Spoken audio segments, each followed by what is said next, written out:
जय जय वृंदावन धाम जय जय श्री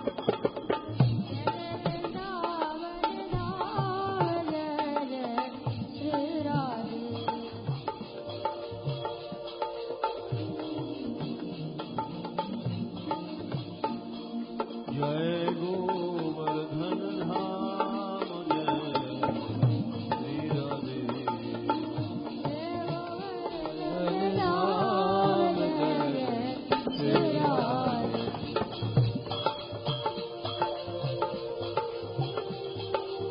जय बरसाना धाम जय जय श्री राधे जय बरसाना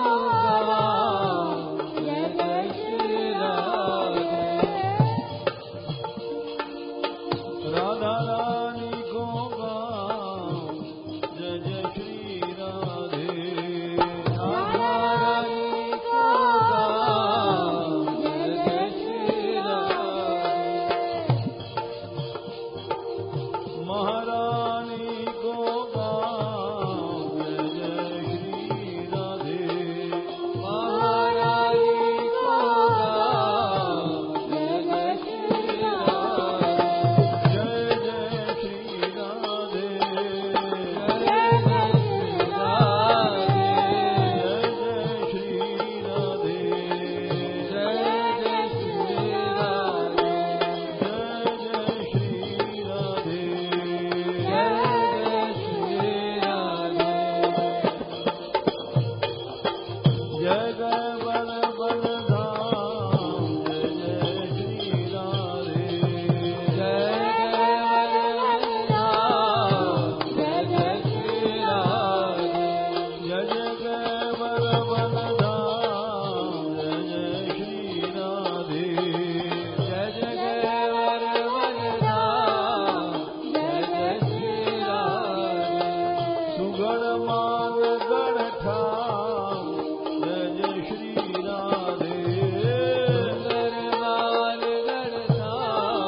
श्याम श्याम श्याम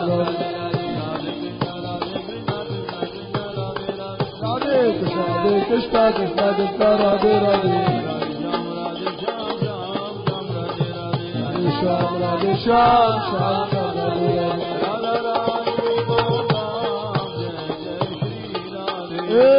राधा रानी को धाम जय श्री राधे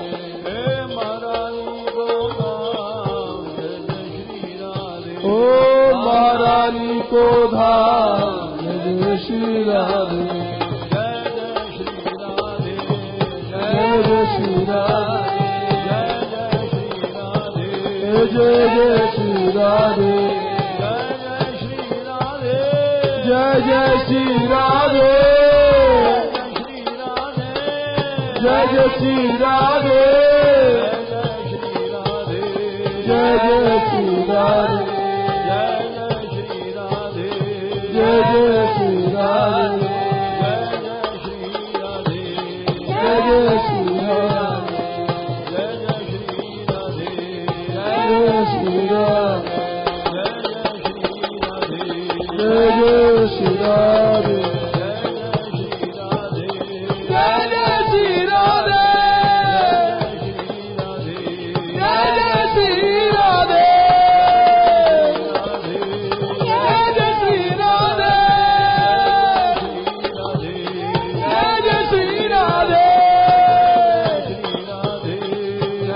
श्री राधे जय जय श्री राधे जय जय श्री राधे जय जय श्री राधे वृंदावन राम जय जय वृंदावन धाम जय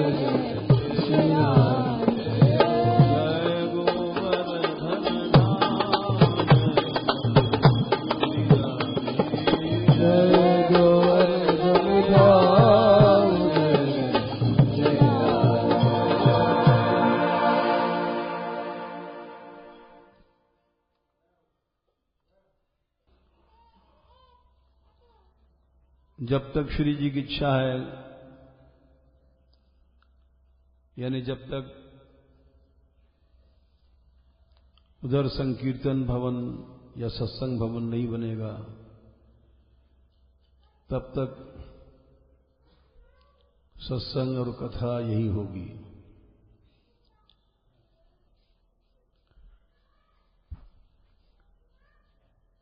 क्योंकि ये भी गहवर वन है,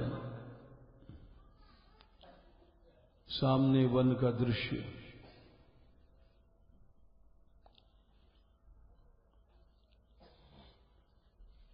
प्रसंग चल रहा है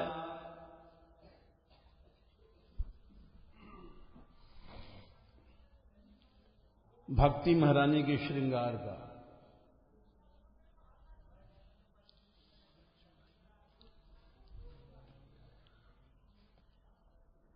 भक्ति महारानी के श्रृंगार की क्या आवश्यकता पड़ी, क्योंकि भक्ति महारानी तो श्री कृष्ण की शक्ति हैं।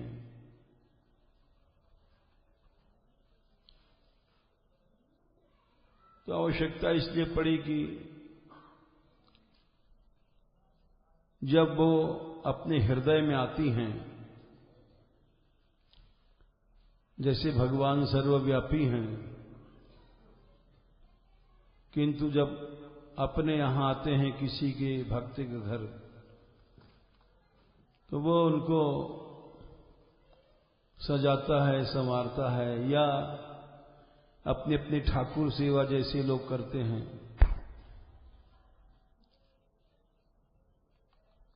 अपने अपने ठाकुर जी को लोग स्नान कराते हैं, वस्त्र पहनाते हैं, भोग लगाते हैं।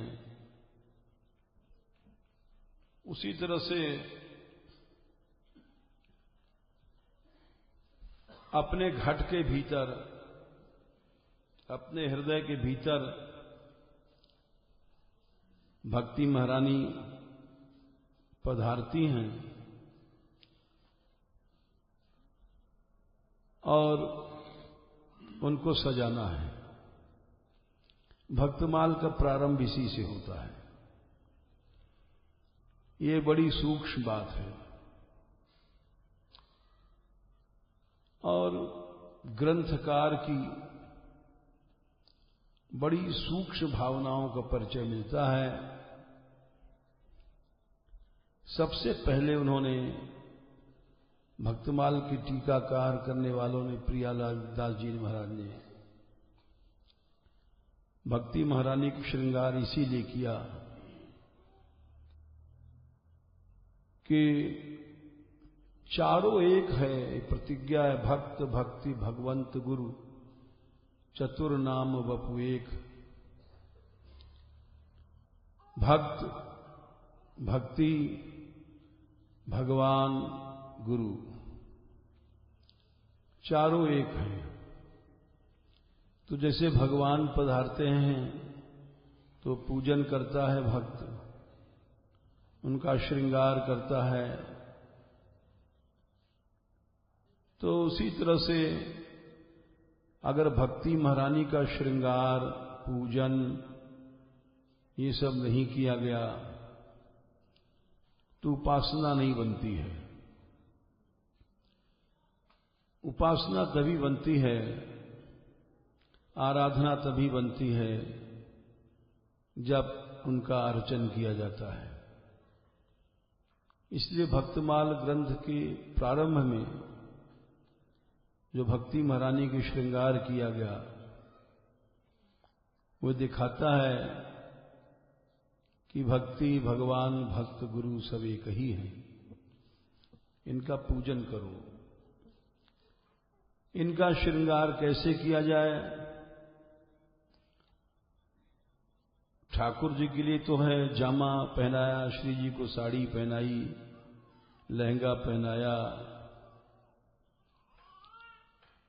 यहां जितना भी आराधना है, जितना श्रृंगारमय है वो भावमय है।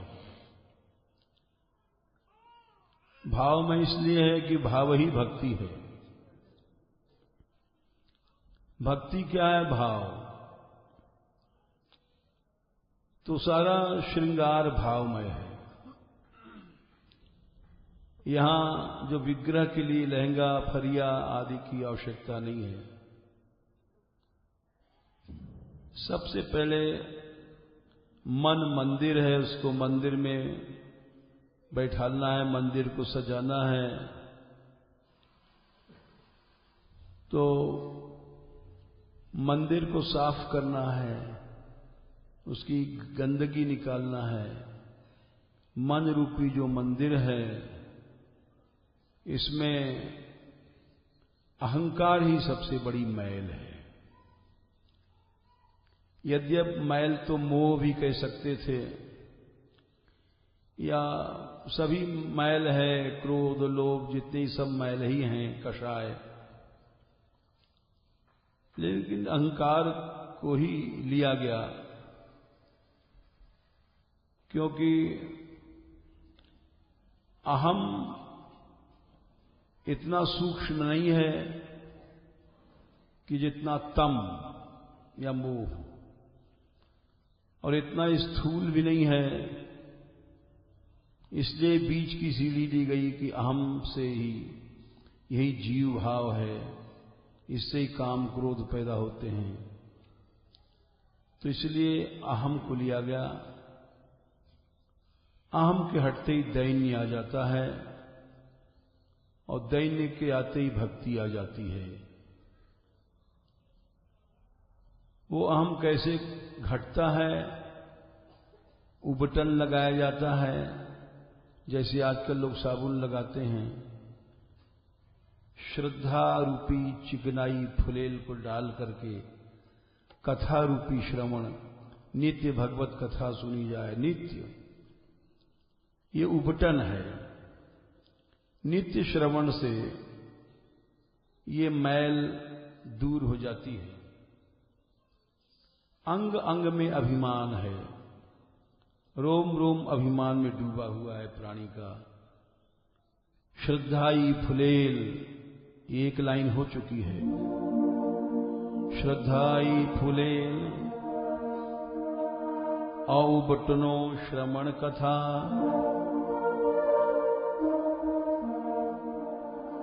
मैल अभिमान अंग अंगन छुड़ाइए।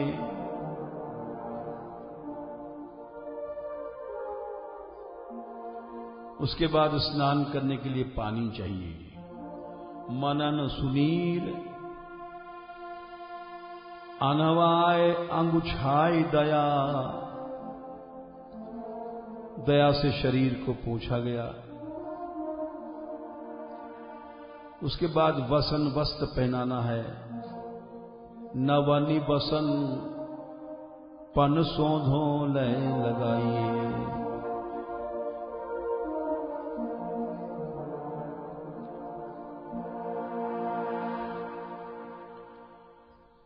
अब वस्त्र क्या है? नवनी नम्रता या दैन्य। कल यहां तक बात हमने कहा था, इसके बिना भक्ति नंगी रहती है, शुभ नहीं रहती है। नग्न स्त्री का दर्शन अशुभ माना गया है। बोले भक्ति कैसे अशुभ हो जाएगी? बोले भक्ति जात अनर्थ पैदा होता है, इसलिए अशुभ होता है। जैसे नग्न स्त्री को देखने से मनुष्य के पुण्य नष्ट हो जाते हैं और पाप चढ़ता है, वैसे दैन्य नहीं है तो भक्ति जात अनर्थ, सदपराध जनित अनर्थ होंगे। भक्तों का जीव अपराध करेगा, महापुरुषों का, भक्तों का। ये सब क्यों होता है? इसका मूल कारण है दैन्य न होना। यदि दैन्य हृदय में रहता है तो वो कभी भी अपराध नहीं करता है, कभी भी उससे कोई निंदा आलोचना ये सब कुछ नहीं होती है।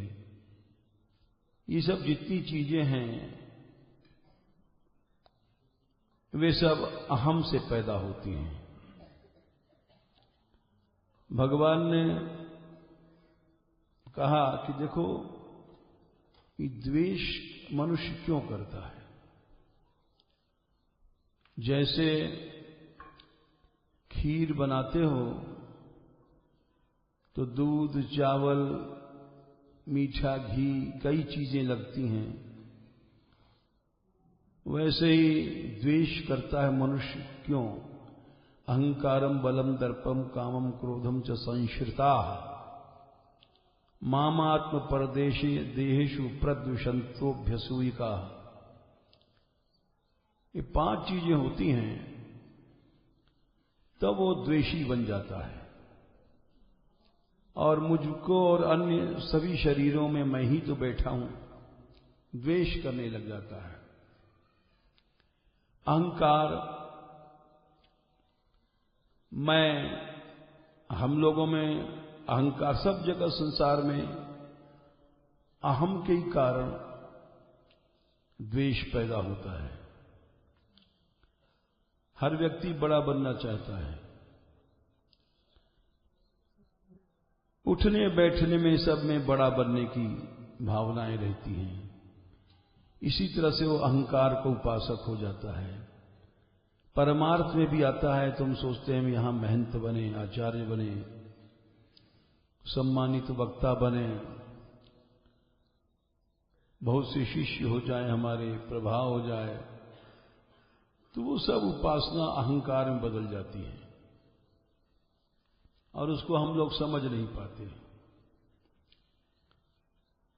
तो सबसे पहले अहम, उसके बाद बल। वो किसी बल पर द्वेष करता है, बिना बल के भी द्वेष नहीं होता। कोई व्यक्ति भूखा मर रहा है, प्यासा मर रहा है, वो क्या द्वेष करेगा? अहंकारम बलम दर्प कहते हैं ऐंठ। बिना ऐंठ के भी द्वेष नहीं होता है। अहंकारम बलम दर्पम कामम क्रोधम च संश्रिता। कामनाएं रहती हैं बहुत सी, क्रोध रहता है, ये सब मिलकर के मनुष्य द्वेष करता है और उस द्वेष का परिणाम ये होता है कि वो आसुरी योनि में चला जाता है सीधे। तानहम दुष्टः पुराण संसारेषु नराधमान क्षिपाम मजस्रमा शुभान आसुरुषे योनिषु।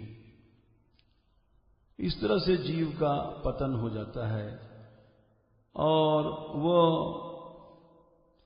चला तो था प्रभु से मिलने, लेकिन बड़ी दुखद कथा है ये भगवान के वाक्य हैं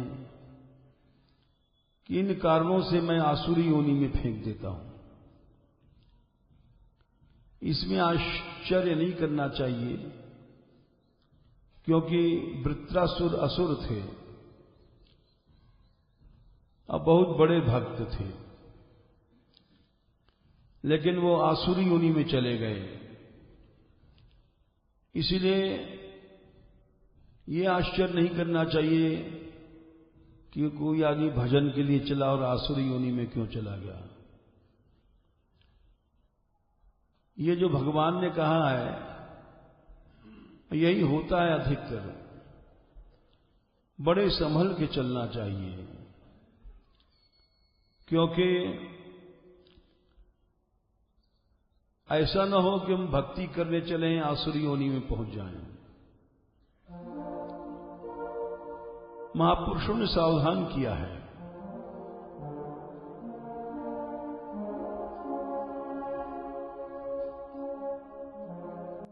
श्रीपति दुखित भक्त अपराधे, श्रीपति दुखित भक्त अपराधे।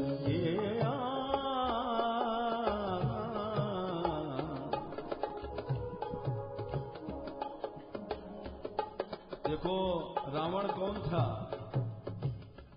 बड़ा धार्मिक प्रताप भानु राजा। इसलिए सावधानी से नहीं चलेंगे, आसुरी भाव को प्राप्त हो जाएंगे, निश्चित बात है। श्रीपति दुखित भक्त अपराधे, श्रीपति दुखित भक्त अपराधे। मम भक्तन सो बैर करत हैं, मम भक्तन सो बैर करत हैं। सकल सिद्धि मोहि सो साधे, सकल सिद्धि मोहि सो साधे। श्रीपति दुखित भक्त अपराधे, श्रीपति दुखित भक्त अपराधे। संतन द्वेष दोहिता करके, संतन द्वेष दोहिता करके।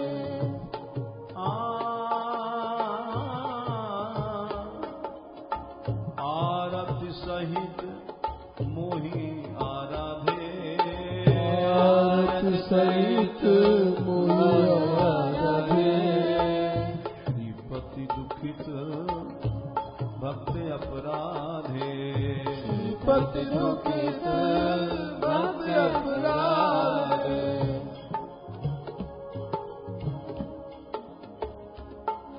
कितनी भी तुम आराधना कर रहे हो, लेकिन भक्तापराध तुमको असुर बना देगा। भगवान बोले, सुनो सकल वैकुंठ निवासी, सुनो सकल वैकुंठ निवासी। सत्य कहो मानो जिन खेल, सत्य कहो मानो जिन खेल।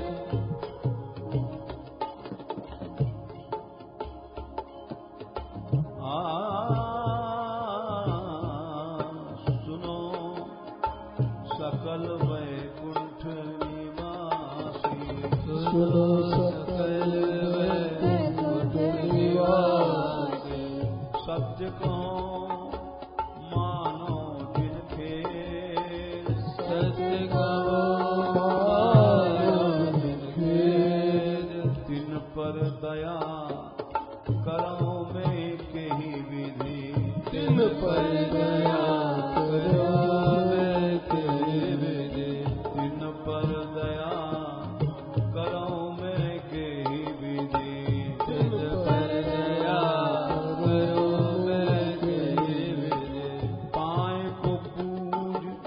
कंठ को छेद पाए को पूज कंठ को छेद पाए को पूज कंठ को छेद पाए को पूज कंठ को छेद श्रीपति दुखित भक्त अपराधे श्रीपति दुखित भक्त अपराधे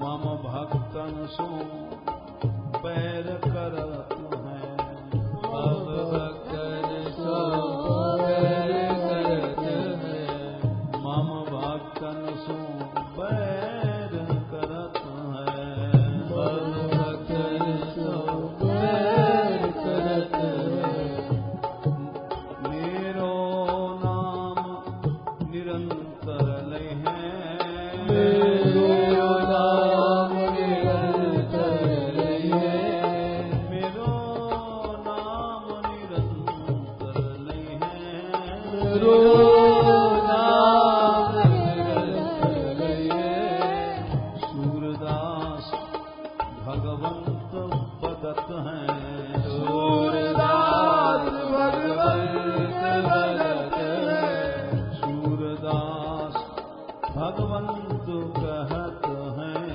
सूरदास भगवंत कहत है मोहे भजे पर जमपुर जय है मोहे भजे पर जमपुर जय है मोहे भजे पर जमपुर जय है मोहे भजे पर जमपुर जय है श्रीपति दुखित भक्त अपराधे श्रीपति दुखित भक्त अपराधे इसी को गीता में भगवान ने कहा, द्वेष करने वाले को मैं ताम हम आसुरी योनिषु आसुरी योनि में फेंक देता हूं। ये दिखाने के लिए भगवान ने जय विजय को भी असुर बना दिया। तुमने सनकादिक का अपराध किया, जाओ तुम असुर बनोगे। इसलिए इसमें आश्चर्य नहीं करना चाहिए। दैन्य के बिना मनुष्य अपराध ही किया करता है। इसीलिए उसको भक्ति देवी का वस्त्र बताया कि जैसे नग्न स्त्री का दर्शन अशुभ हो जाता है। कितनी भी सुंदर स्त्री हो, वह उसका नग्न दर्शन तुम्हें सीधे नरक को पहुंचा देगा। ऐसे ही तुम कितने भी बड़े भक्त हो, चाहे भगवान के पार्षद बन गए हो, जय विजय बन गए हो, लेकिन भक्तापराध तुमको सीधे असुर बना देगा। यही बात भगवान ने गीता में कहा कि द्वेष करने वाला सीधे असुर योनि में चला जाता है। तान अहम द्विषतः क्रूरान संसारेषु नराधमान क्षिपाम्य अजस्रम अशुभान आसुरीषु एव येनुषु। और आसुरी योनि में जाने के बाद फिर मनुष्य का बड़ा विनाश होता है। आसुरी योनि मापन्ना मूढ़ा जन्मनि जन्मनि माम अप्राप्य कौन्ते ततो यान्ते धमाम गतिम। इसलिए यहां भक्तमाल में भक्ति देवी का वस्त्र, उनका पहरावा एकमात्र दैन्य बताया गया। दैन्य नहीं है तो हमारी भक्ति नंगी है, वो अशुभ उसका परिणाम होगा, हम अपराध करेंगे। इसलिए यहां पर ये बड़ा महत्व का ये कवित्व है कि मनन सुनीर अनवाय अंगुछाय दया और नबनी बसन नवनि माने दीनता। नवनि बसन पन सोधो लय लगाइए। साड़ी पहनाने के बाद फिर उसमें सुगंध लगाना पड़ता है। तो अपने हृदय में जैसे हम लोग गोपाल जी का अलग अलग श्रृंगार, तुम्हारे ठाकुर जी अलग हैं, तुम्हें ठाकुर जी अलग हैं, अपनी अपनी ठाकुर सेवा लोग करते हैं, वैसे वैसे अपने हृदय में भक्ति महारानी की सेवा करोगे तो भक्ति महारानी आएंगी। और उसके लिए ये जरूरी है जो बातें ऊपर हम बताया है, श्रद्धा का फुलेल, कथा का उबटना, नित्य कथा, अभिमान का मैल दूर हो गया और मनन स्नान का जल है। दया से शरीर को पोंछ दिया। दया से शरीर से क्यों पोंछा? कि हाथ से कोई जीव को कष्ट न हो जाए, पांव से जीव को कष्ट न हो जाए। जड़ भरत जी चलते थे तो चलते चलते चींटी ऊंटी देख करके बचाते थे। तो भक्त के रोम रोम में दया होती है। उसकी आंख भी देखती है तो दया से देखती है। दया से उसके चरण उठते हैं, दया से उसके पांव हाथ। तो अंग अंग में दया का अंगूछा पोंछ करके और वस्त्र पहना दो दीनता का। एक उदाहरण देते हैं। श्री संप्रदाय में एक आचार्य वेंकटनाथ जी हुए हैं। दैन्य के ऊपर एक उदाहरण दे रहे हैं। तो वो सच्चे भक्त थे और सच्चे भक्तों से संसार चिढ़ता है। ये नियम है। क्यों? कि दैवी आसुरी शक्ति दोनों विरोध में हम सदा से रहेंगे।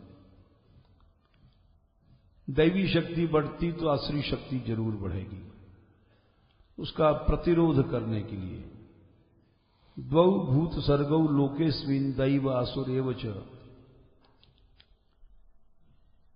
तो ईर्ष्यालु अपने आप पैदा हो जाते हैं, उनको बुलाना नहीं पड़ता है। और वो डट करके विरोध करते हैं। ऐसा नहीं है कि वो बड़ी बड़ी कठिन परीक्षाएं, सूर, तुलसी, मीरा, जितने भी भक्त हुए हैं उनको बहुत प्रतिरोध का सामना करना पड़ा। और विवेकानंद ने तो यहां तक कह दिया, उनका इतना जो विरोध हुआ अमेरिका में, कि भले opposition is sure way to success. Opposition हो रहा है, इसके माने दैवी शक्ति वहां उठ रही है। ये सबसे बड़ी पहचान है। और आसुरी शक्ति उसका विरोध अवश्य कर रही है। तो इनसे भी लोग कुढ़ते थे, ईर्ष्या करते थे। और एक दिन इन्होंने वेंकटनाथ जी के आचार्य, श्री संप्रदाय के प्रसिद्ध आचार्य हैं, ईर्ष्या के कारण लोगों ने इनके दरवाजे पर जूतों की माला दरवाजे पे टांग दिया कि दरवाजा खोल के निकलेंगे तो जूते टकराएंगे इनके सिर पर और हम लोग हंसेंगे। देखा, तुम इसी के लायक थे, जूता ही खाने के लायक हो। इस तरह से इनको चिढ़ाएंगे। ईर्ष्या सब कुछ करा लेती है। तो प्रातःकाल उठे और अपना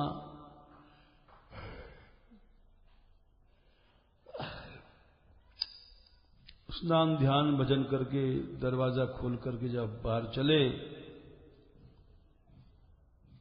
तो टांगा ही गया था ऐसा कि सब जूता यहीं सिर पर लगे।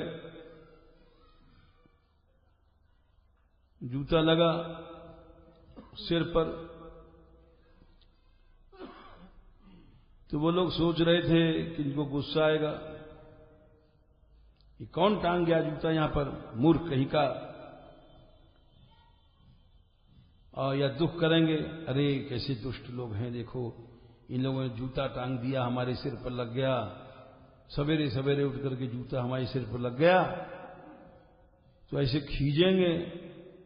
जब कुछ कहेंगे, जब कहेंगे महाराज जो जिसके लायक होता है वही उसको मिलता है, तुम जूता के लायक थे तो तुमको जूता मिला। लेकिन दैन्य वाले भक्त को कोई जीत नहीं सकता, भगवान भी नहीं जीत सकते। जब उनको जूता लगा सिर पर तो वहीं पर उन्होंने, तो भक्त थे,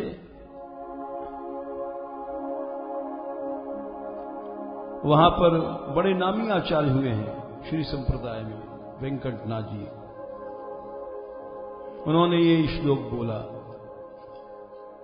कर्मावलंबका केचित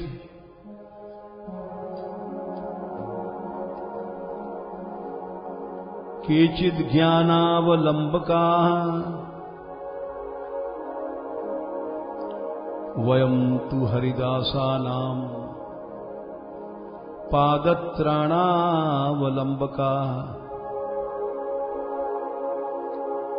अर्थ समझिए, कर्मावलंबका केचित, कुछ लोग तो कर्म के सहारे भवसागर पार होते हैं, अच्छे कर्म करते हैं, तो उनको कर्मावलंबक कहा जाता है।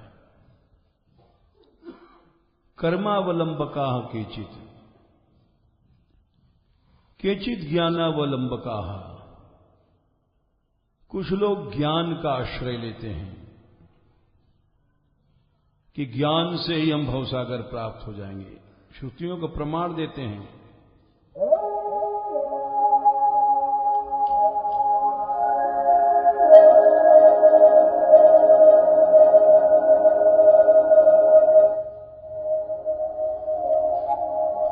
जैसे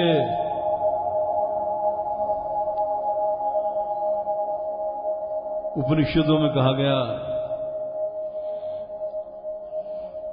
वेदामेतं पुरुषं महांतं आदित्यवर्णं तमसः परस्तात् तमेव विदित्वाति मृत्युमेति नान्यः पंथा विद्यते अयनाय। उस परम तत्व को जाने बिना तुम भवसागर पार नहीं हो सकते हो। या ऋति ज्ञानान्न मुक्ति ही, ज्ञान के बिना मुक्ति नहीं। ऐसे प्रमाण लेकर के वो बोले, बहुत से लोग तो अपने कर्म के आश्रय से, कर्मों को सहारा लेकर के भवसागर पार करते हैं। बहुत से लोग ज्ञान के द्वारा, ज्ञान का अवलंब सहारा लेकर के। लेकिन हमारे पास तो न कोई कर्म है न ज्ञान है। वयम तु हरिदासानाम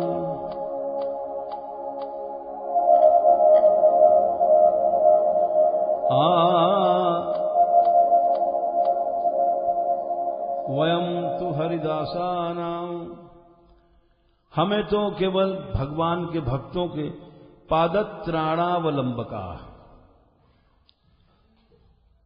हरिदास माने भगवत भक्तों के पादत्राण माने जूता।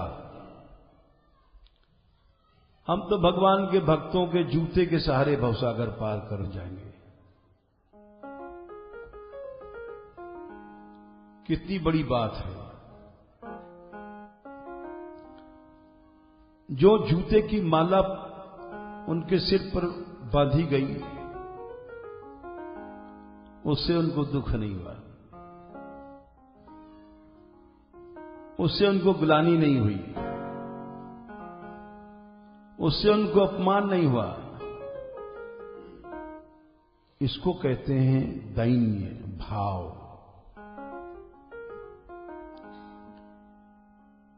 वो प्रसन्न हो गए। आज भगवान के भक्तों का जूता हमें मिला। ये जूते नहीं हैं, भवसागर पार करने के लिए नाव है।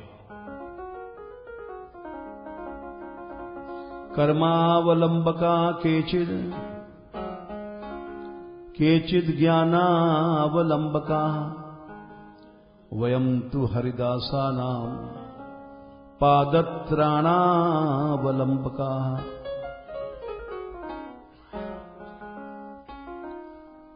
इसको दैन्य कहते हैं। जिसके अंदर दैन्य होता है उसको संसार में कोई दुखी नहीं कर सकता। तुम कितना भी अपमान करोगे, हम गेंद मारेंगे टकरा करके यहां आएगी दीवार।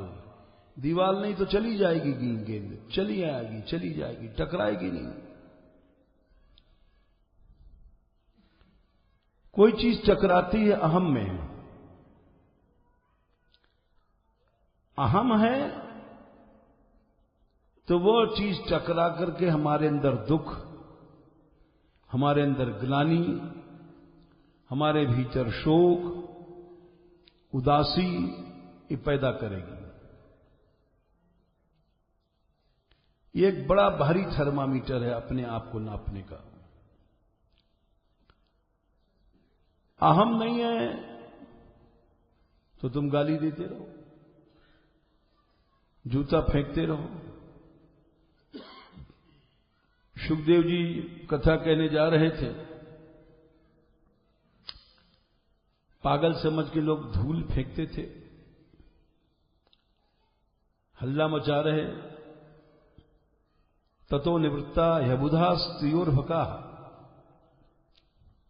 स्त्रियां, अर्भक, मूर्ख बच्चे, बावड़े अरे बावड़े।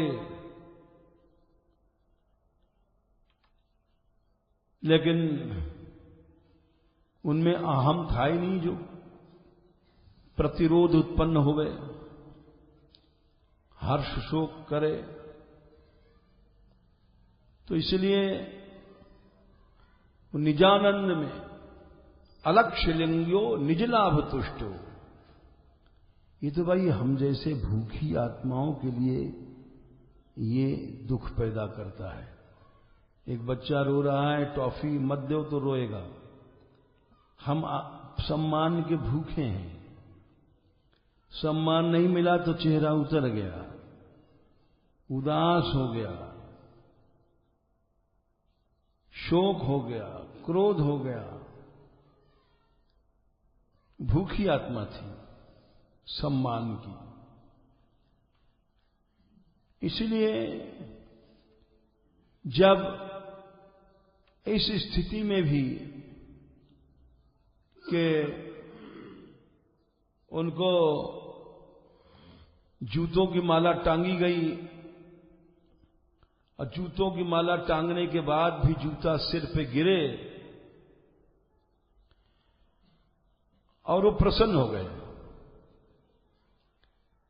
आज भगवान के भक्तों का जूता हमको मिल गया हमारे सिर पर, भवसागर पार होने का नाव मिल गया, जहाज मिल गया। इसको कहते हैं दैन्य। ऐसा कहां है? ऐसा हो जाए तो भक्ति देवी सजी सजाई हृदय में विराज जाएंगी, लेकिन ऐसा नहीं है। अहम का सर्प फुफकारता है, सह नहीं सकते किसी की जरा सी बात, क्यों काला सर्प बैठा है भीतर, फुफकारता है। सर्प को जरा सा पांव से छू के देखो, कितना क्रोध करता है। भक्त के अंदर दैन्य होता है। एक दूसरा उदाहरण ले लीजिए। जो ये सब उदाहरण हम सच्चे और सिद्ध भक्तों को दे रहे हैं, ऐसा नहीं कि कहीं गदाधर भट्ट जी, कई हुए हैं गदाधर भट्ट जी। गदाधर भट्ट जी वही हैं जो जिनका प्रसिद्ध पद है सखी हो श्यामल रंग रंगी। इनकी बड़ी लंबी कथा है, वो सब तो नहीं कही जा सकती, लेकिन एक छोटा सा अंश सुनाते हैं कि आंध्र में ये पैदा हुए थे। आंध्र साउथ इंडिया में है। वहां ये जन्मजात भक्त थे और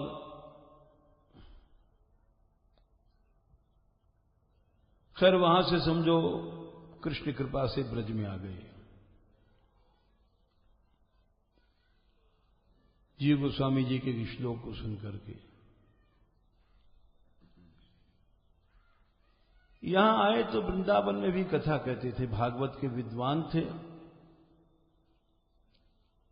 और जब कथा कहते थे, भाई जो भक्त होता है ना, प्रथम सुने भागवत भक्त मुख भगवत वाणी, भक्त मुख से सुननी चाहिए। बाकी तो बहुत से लोग कहते रहते हैं। जो निष्प्रेही हो, जिसको कुछ नहीं चाहिए, वो कथा सुननी चाहिए। हमको पैसा भी चाहिए, भोग भी चाहिए, सम्मान भी चाहिए, तो ये सब उसको सारहीन बना देती हैं कथा को। भागवत में लिखा है कि प्रैस्तु भागवती वार्ता गेहे गेहे जने जने, कारिता कणलोभेन कथा सारस ततो गता। ये भागवत महात्म का श्लोक है। हम जैसे लोगों ने कथा को सारहीन बना दिया।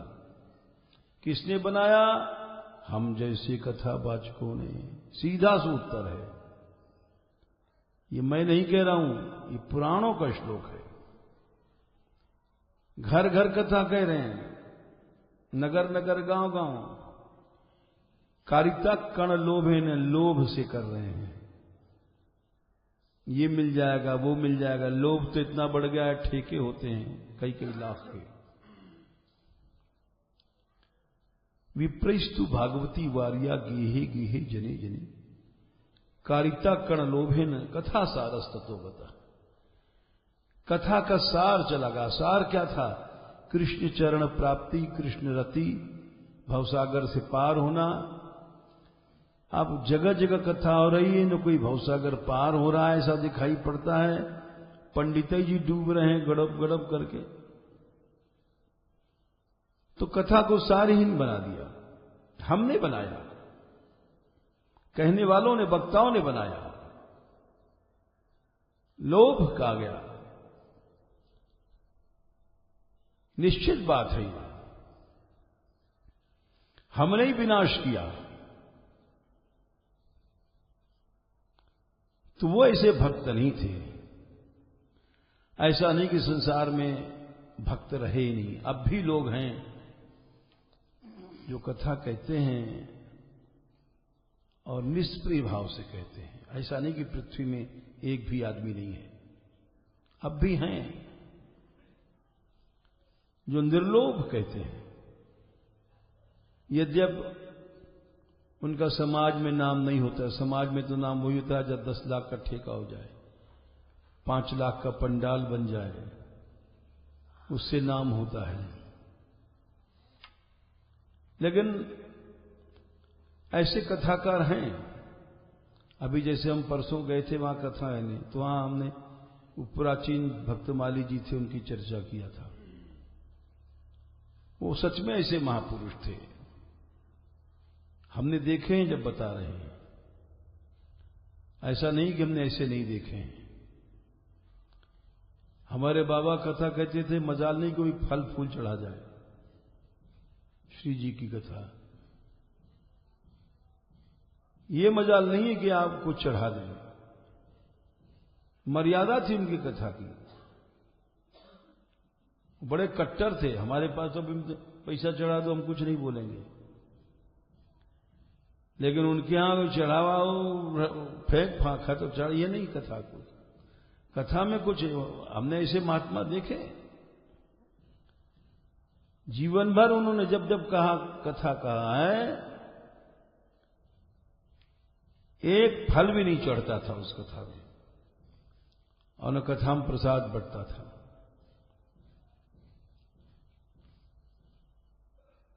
तो ऐसे ऐसे महापुरुष हमने देखे जब बता रहे हैं। तो गदाधर भट्ट जी महाराज आंध्र प्रदेश में थे, वहां से आए वृंदावन धाम में। तो वृंदावन धाम में भी कथा कहने लग गए।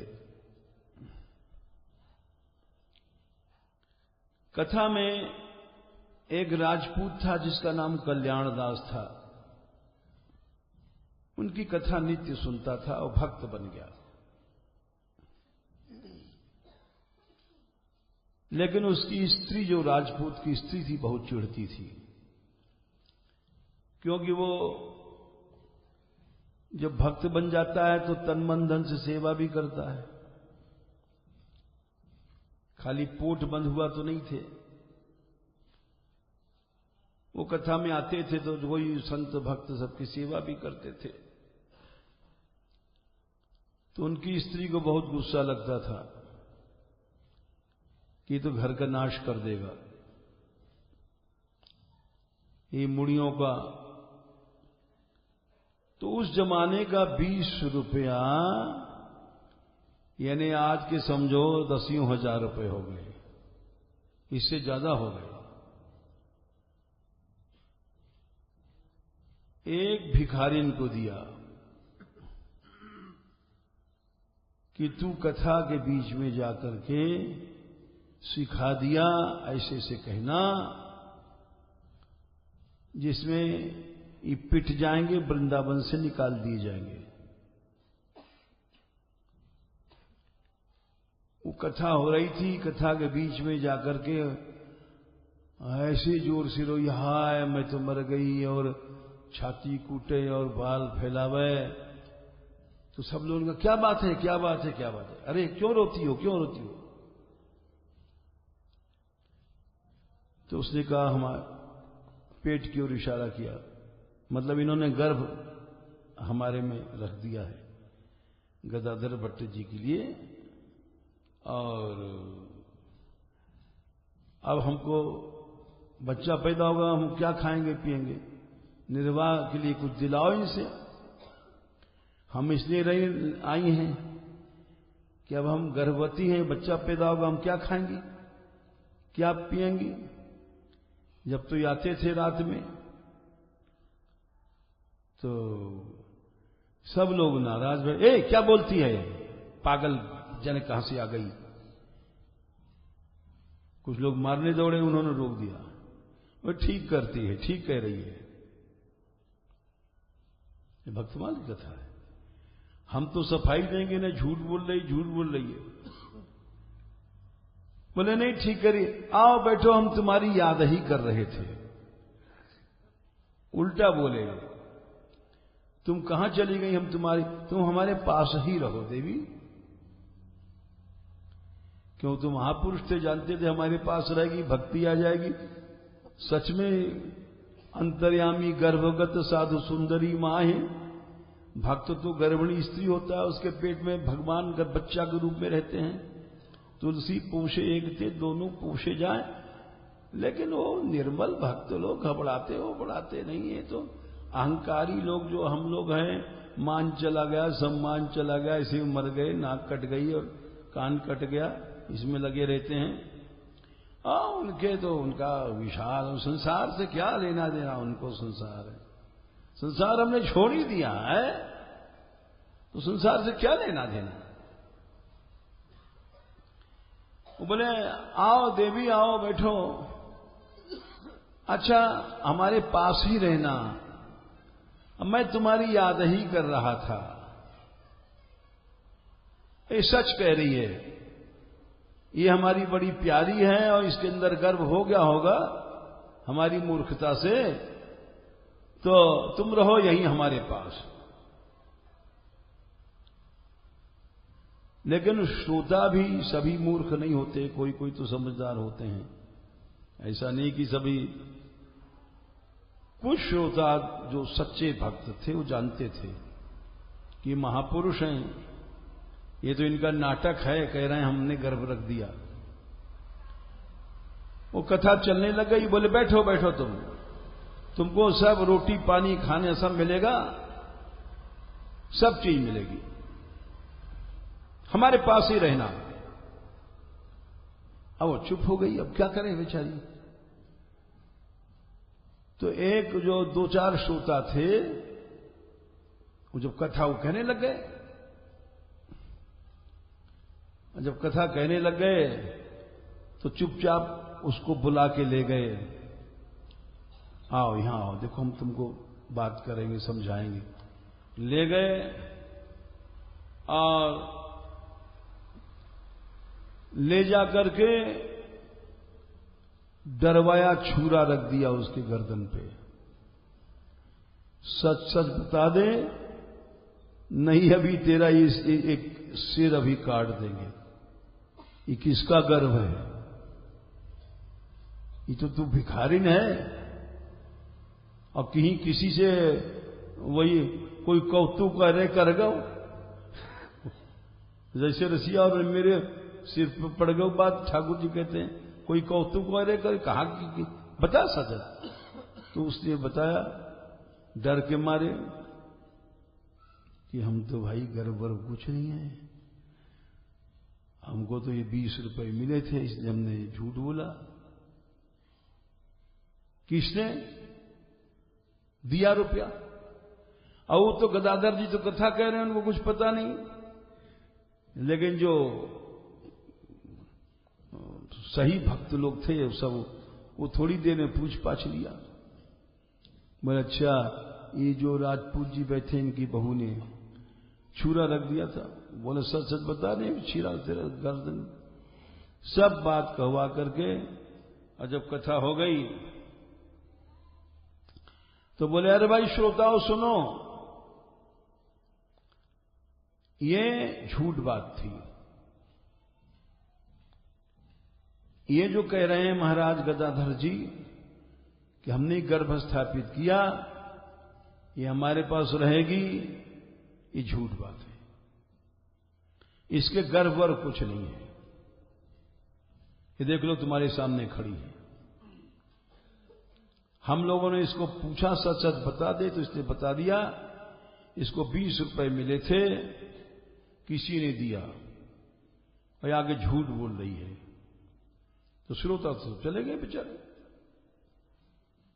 उसके बाद वो कल्याण सिंह जी बड़े भक्त थे, वो गुरु रूप मानते थे गदाधर जी को। वो गए, उनका भाई किसने इसको भेजा बताओ। वो बड़े वीर थे, राजपूत थे, तलवार रखते थे हमेशा। अरे बोले किसने किया? तुम्हारी स्त्री ने किया। तुम यहां आते हो रोज, पैसा धेला खर्च करते हो, स्त्री चिढ़ती है, हम तुमको मना भी करते हैं, क्यों पैसा लाते हो? बरछा तुरंत बैठे हो और गदाधर जी समझ गए इस सिर काट देगा अपनी स्त्री का। अरे बोलो रोको रोको रोको, अनर्थ हो जाएगा इसको। उनके भक्तों ने पकड़ा कल्याण सिंह जी को और लाया उनको। गदाधर जी ने कहा कि अगर देखो तुमने कभी भी कुछ अपनी स्त्री से कुछ शब्द भी खराब कहे तो मैं तुम्हारा मुंह नहीं देखूंगा। कथा सुनते हो, क्षमा करना सीखो। मनुष्य को क्षमा करना चाहिए। ये सब भगवान की इच्छा से होता है। मान अपमान इसमें समान रहना चाहिए। ये भगवान ऐसी बातें करते हैं। बहुत समझाया, ये तो प्रभु की लीला थी, तुम इसको गुस्सा क्यों करते हो? ये जैसे वो उन्होंने कहा था ना कि वशिष्ठ जी ने कहा था कि भरत, तुम्हारे पिता मर गए जरूर हैं, लेकिन सुना हूं भरत भावी प्रबल, बिलख कहो मुनिनाथ, हानि लाभ जीवन मरण, जश यप जश विधि हाथ। हानि लाभ जीवन मरण ही भगवान यश अपयश भगवान के हाथ में है। हम लोग तो वैसे मूर्ख हैं, चिढ़ते हैं कि हमारा कलंक लग गया, हमारा अपमान हो गया और हमारी नाक कट गई और हमारा, ये सब मूर्खों के काम है। तो यहां पर भक्तमाल में भक्ति महारानी का श्रृंगार नवनी नम्रता दीनता बताया है कि अगर ऐसी दीनता आ जाती है तो भक्ति महारानी सज के हमारे मन मंदिर में विराजेंगी, और नहीं तो नग्न रहेंगी और भक्तापराध होगा, सदअपराध होगा। नग्न स्त्री का जैसे दर्शन अशुभ है, इसलिए अगर भक्ति करना है तो भक्ति महारानी के लिए दैन्य की साड़ी पहनाओ, दैन्य की साड़ी पहनाओ तो भक्ति महारानी सज के तुम्हारे मन मंदिर में बैठेगी।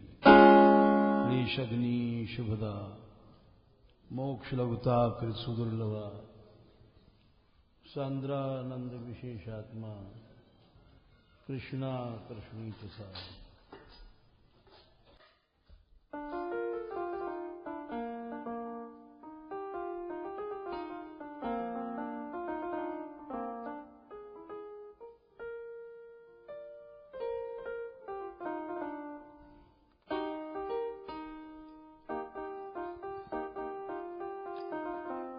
भजले रे कृष्ण कन्हैया, भजले रे कृष्ण कन्हैया,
शुभ्यो नमो युवभ्यो नमः वटुभ्यः नमो योभ्यो नमः वटुभ्यः ये ब्राह्मणागाम अवधूतलिंगा ब्रह्मणागमदूतलिंगा शरन्ति तेभ्यः शुभमस्तु राज्ञाम् शरन्ति तेभ्यः शुभमस्तु राज्ञाम्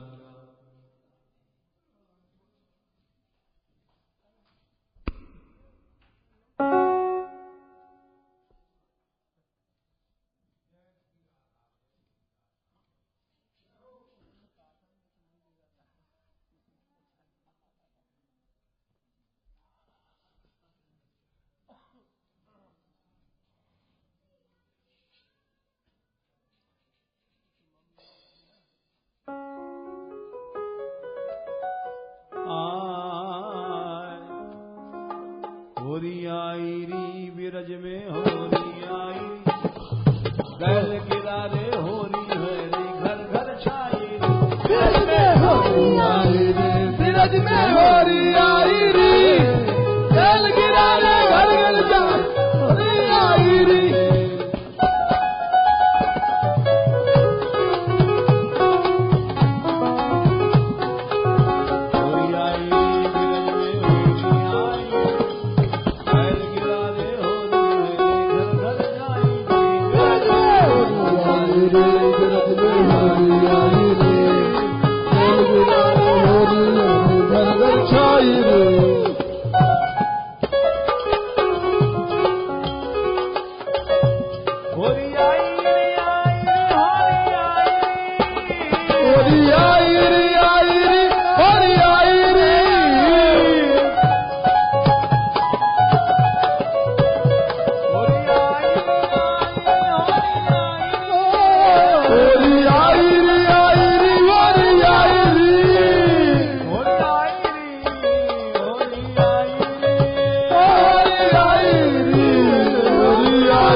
मोहन ऐसी होरी खेले गागर सिर पे होरी खेले गागर सिर पे गागर सिर पे गागर सिर पे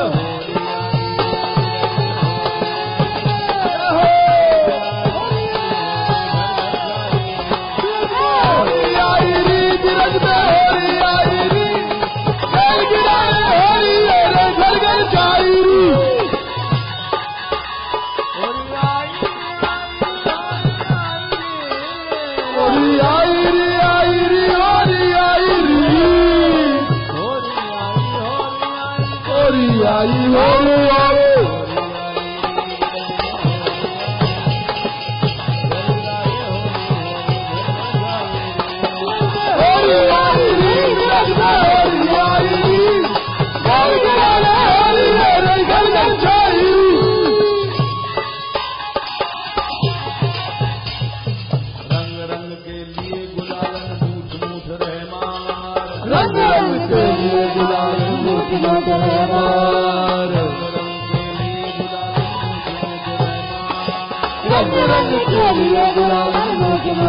नंद को ऐसो भयो खिलाड़ी भर भर पोटे मार नंद को ऐसो भयो खिलाड़ी भर भर पोटे मार भर भर पोटे मार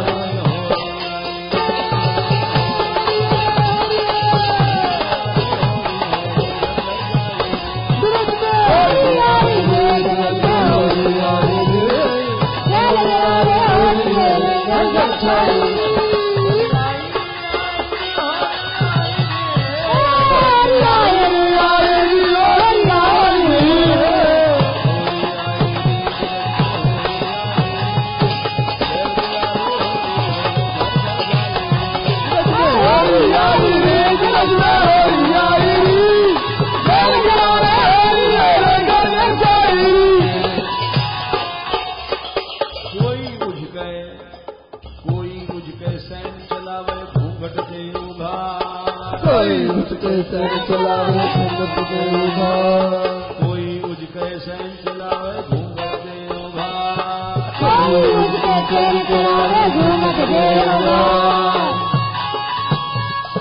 नंद को ऐसो है मदमातो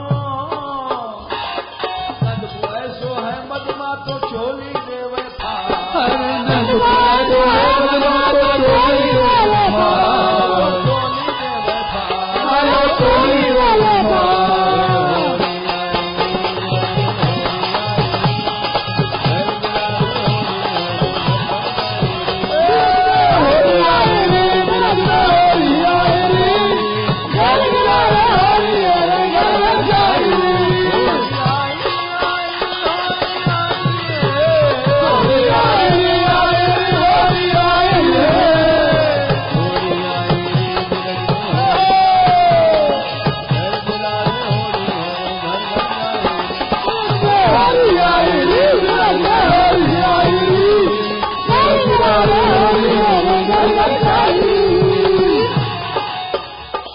कोई छाड़े हरो गुलाबी रंग बैजंती लाल कोई छाड़े हरो गुलाबी रंग बैजंती लाल कोई छाड़े हरो गुलाबी रंग बैजंती लाल कोई छाड़े हरो गुलाबी रंग बैजंती लाल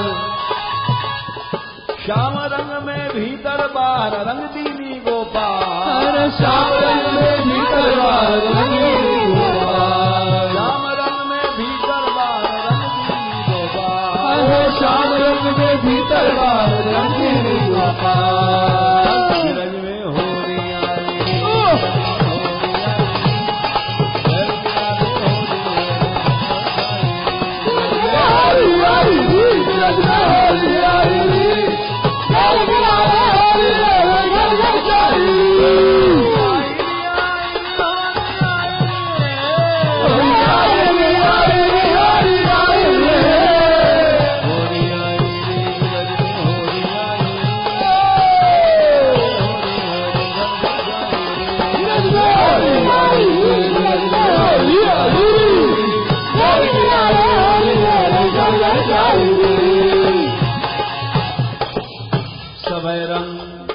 सबे रंग मिट जावे होरी के धोए एक बार सबे रंग मिट जावे होरी के धोए एक बार